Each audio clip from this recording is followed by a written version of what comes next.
right, it is December 11th, the last day of the Wisconsin muzzleloader season.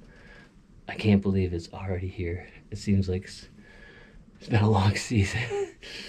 We started bull in September, and now it's basically middle of December, and this is the last day I can shoot a buck with the gun this year. We got doe seasons and stuff yet, but I don't know how much else will go out. I'll try and go archery, hopefully. Anyways, I'm over here at our Winnebago County land. This is where Peyton got his half rack on Saturday night last weekend. He was sitting on the other end of the food plot. I was with him in the ground blind over there. I am in our tower stand today, overlooking the whole food plot and the whole marsh. The deer have been feeding in this food plot quite a bit ever since just before gun season, and then continued through. It warmed up there a little bit, and it definitely dropped off. There wasn't as much activity, and then all of a sudden they started showing up again. Every night there's still some deer.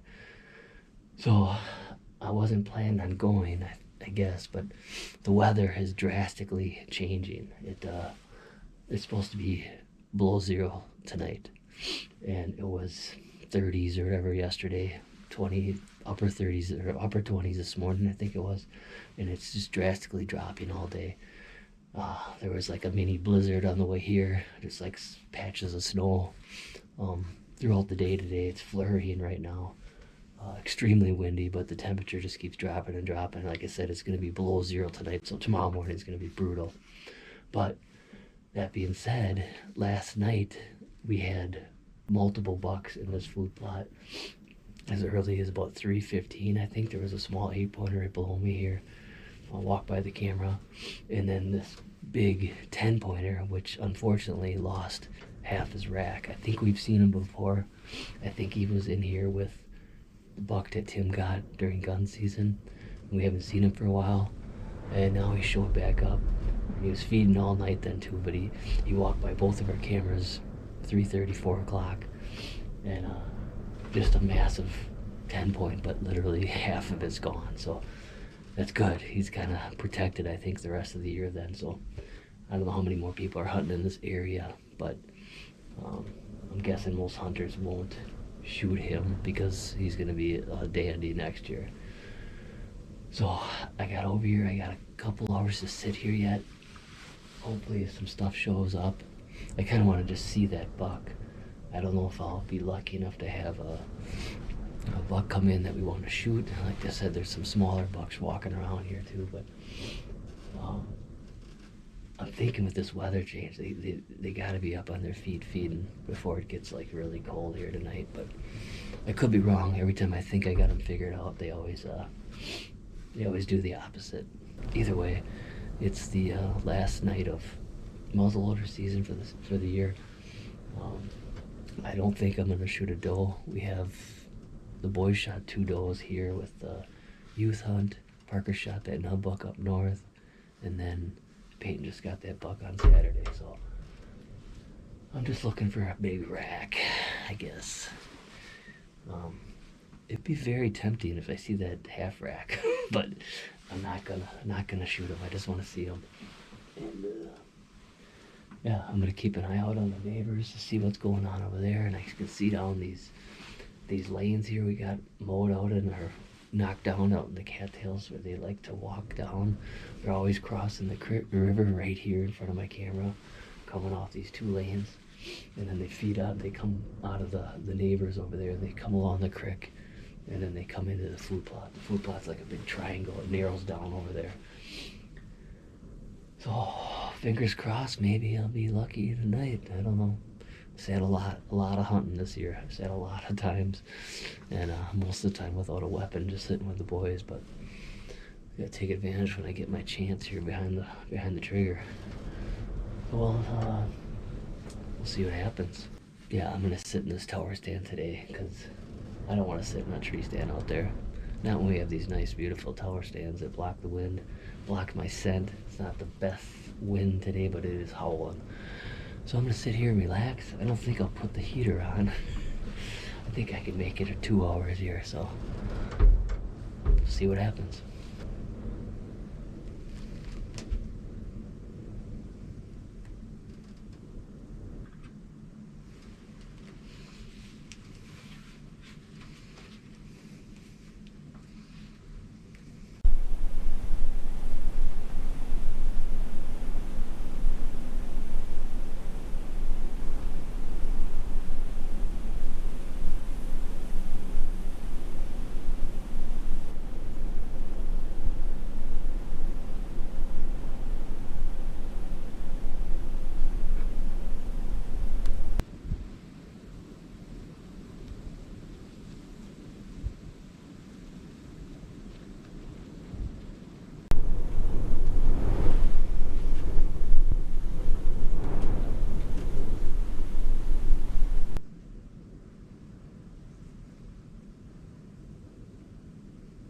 Well, that was our pet nub buck. I've never seen a deer so frequent an area. He's been in here all fall, every day, all night. I think we've seen him bull hunting, he's in here all the time. And he does his routine, he comes crosses the bridge because it's easier, feeds a little bit in the kelp clover, and then he goes over to the neighbors and eats under the apple trees. And then he'll probably walk in front of me in a little while. But man, this wind is brutal. It was real spooky, you know. It's like it's picking up too. So I don't know if that's a good thing or not, but still had over an hour yet. Man.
a stud.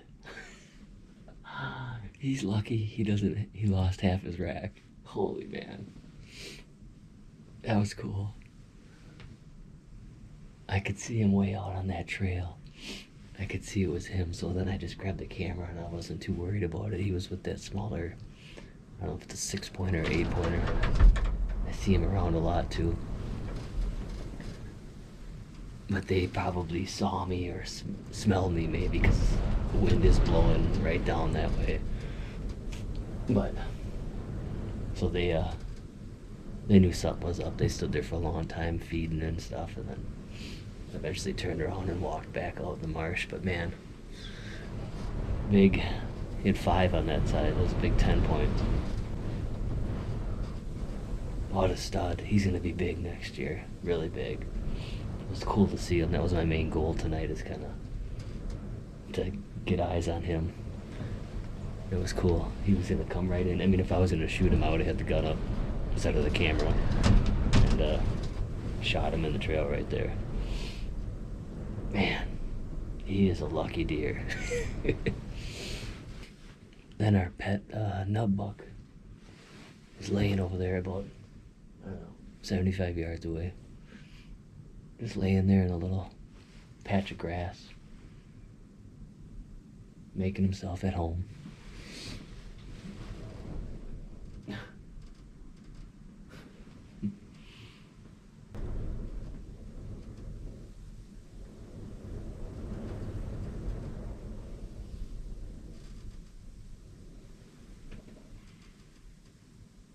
Well, that's the end of the muzzleloader season. I didn't get my buck, but that was a cool encounter. That's a big buck. That's going to be a really nice one next year. And just go figure. Something with half racks this year. I don't know. That's all I've been seeing over here. But I hunted like 6 times during the muzzleloader, the 10-day muzzleloader season. And Tim and I walked a bunch of public around here a couple days, jumped some deer, nothing crazy. But every night I sat here, I think I sat here 4 nights, sat one night in Green Lake County, but the 4 nights here I could have shot a buck every night. And passed up small ones, whatever. It was half rack. Peyton shot that one. This one here tonight, that would have been a dandy to end the season on, but he'll be bigger next year. So that's all I kept thinking, is how nice he'll be next year. And but yeah, I go up north to the cabin and hunt the whole 9 days up there and never see a deer. I think I've seen one during hunting hours. I come back here and you see deer out the whole time. I had that nub buck laying in front of me the whole night.